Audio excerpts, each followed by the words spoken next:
John Morrison isn't one of the most shocking names that WWE released this year, but it's still a shame given his potential and what he brought to the company.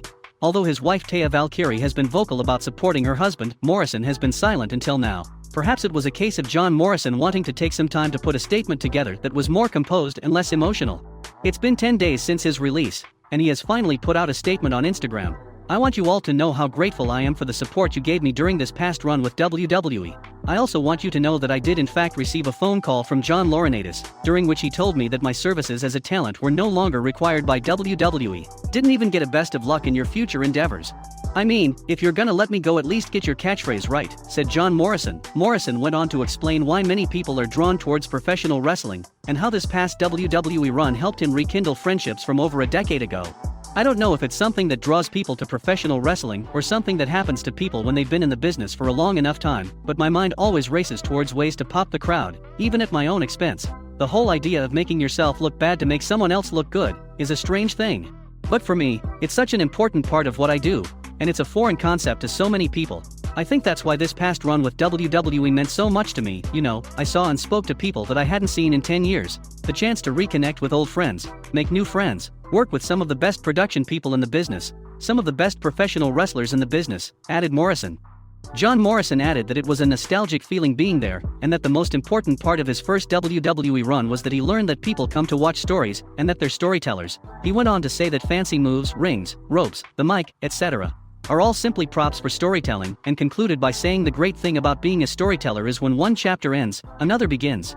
Before his return to WWE, John Morrison took up various names in different promotions, going on to prove himself as a legitimate World Championship superstar.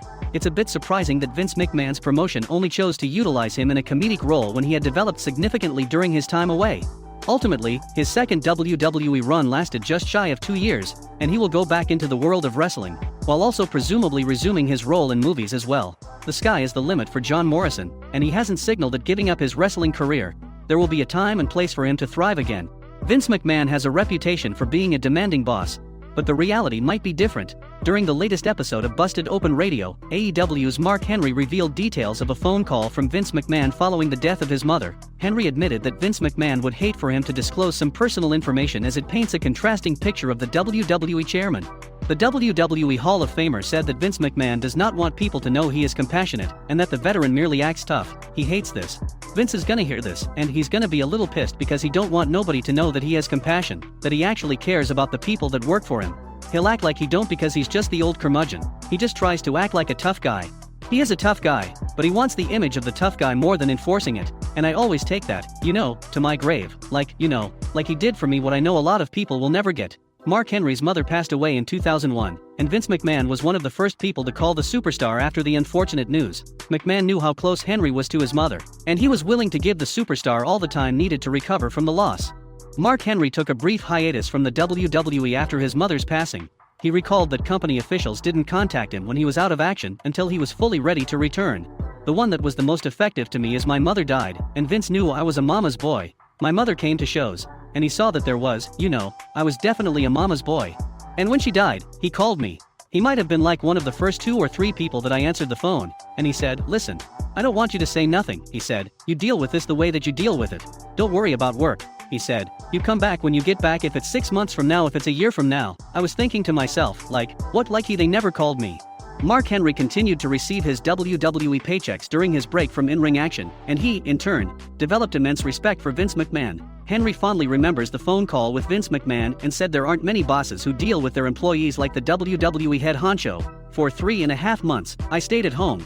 I got my check every week. And there was a level of respect that I gave him for the rest of my career because of that day he called me. Bosses don't do that. You have a death in the family, in a week, they call and go, 'Hey, are you okay? Can you be at work on Monday?' That's the way bosses operate." This dude was like, "No, and I'm not the only one." Fans have read several stories that put Vince McMahon in a bad light, but most of the talents will always attest to the WWE CEO's compassion and empathy. Mustafa Ali was not present at Survivor Series despite WWE needing 25 superstars to fill out Rock's 25th anniversary Battle Royal, and many viewers were naturally left disappointed. It has now been revealed that Mustafa Ali was originally scheduled to be at the pay-per-view. Fightful Select reports that Mustafa Ali has been absent from TV as he is on paternity leave. Mustafa Ali recently announced the birth of his third child with his wife Uzma Alam, and the WWE superstar reportedly requested the WWE for a short break a long time back. For those wondering, Mustafa Ali's hiatus has nothing to do with the vignette he posted a few weeks back regarding a nixed WWE gimmick. WWE sources revealed that Mustafa Ali had asked for some time off well in advance, and company officials also didn't delay giving their approval. While Mustafa Ali was previously slated to appear at Survivor Series, WWE ended up with enough names for the Battle Royal and decided to extend the former cruiserweight star's leave. Mustafa Ali welcomed a daughter into the world, and he posted the following while sharing the news on social media. On a related note, Fightful added that Kofi Kingston is also out on paternity leave after he announced the birth of his daughter a few days back. After spending a few months in a promising alliance with Mansoor, Mustafa Ali finally turned on his partner and faced him at Crown Jewel 2021. Mansoor unsurprisingly extended his winning streak at Saudi events, and he even won a rematch on the SmackDown episode after Crown Jewel. Mustafa Ali was drafted to SmackDown as part of the draft, and his last match was a losing effort to Drew McIntyre at the end of October.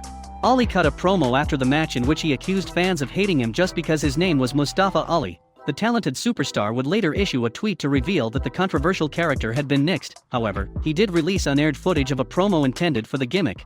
How do you see WWE utilizing a heel Mustafa Ali once he returns to TV? Let us know your thoughts in the comments section. WWE personnel Kayla Braxton sent an epic response to Paul Heyman after Brock Lesnar's return was confirmed on SmackDown. Last week, Braxton was in the opening segment of the Blue brand that saw her mention rumors about Lesnar's indefinite suspension being lifted. Heyman, who mocked the broadcaster for her lack of assuring sources, vehemently ridiculed her update. He continued to make fun of Kayla Braxton throughout the episode and questioned her credibility with his jokes. However, Braxton had the last laugh when she confirmed that Brock Lesnar's ban has indeed been lifted, and the Beast Incarnate is set to return on SmackDown this week. She borrowed words from Paul Heyman's condescending promo on the Friday night show and relished the fact that she won after delivering confirmed news on the show. "I win, you lose. And there's no Instagram filter that can change that," Paul, Braxton said on Instagram. Brock Lesnar's return news overshadowed Sami Zayn's moment. Despite winning the Battle Royal in SmackDown's main event to get a shot at Roman Reigns' Universal Championship, he could not celebrate for long. The Bloodline laughed backstage after watching Zayn being crowned as the #1 contender. However, their smiles quickly disappeared as soon as Braxton announced that Lesnar would return next week. The news also fetched must-watch reactions from Sami Zayn and Adam Pearce. The Beast Incarnate challenged Roman Reigns for the Universal Championship at WWE Crown Jewel 2021. Unfortunately for him, he couldn't beat the Tribal Chief following multiple interferences. A frustrated Lesnar then returned on SmackDown the following week and wreaked havoc. Brock Lesnar then launched a vicious attack on Reigns and the Usos, but that was not enough. He destroyed half the SmackDown roster, attacked several members of the WWE production team, and mercilessly destroyed everything he could find. As a result, Adam Pearce handed him an indefinite ban, but Lesnar still had other plans. He then attacked Pearce in the middle of the ring, which ultimately led to the WWE official slapping Brock Lesnar with a $1 million fine in addition to the ban. Now that Lesnar is set to return this week, it will be exciting to see who faces his wrath on the Blue brand.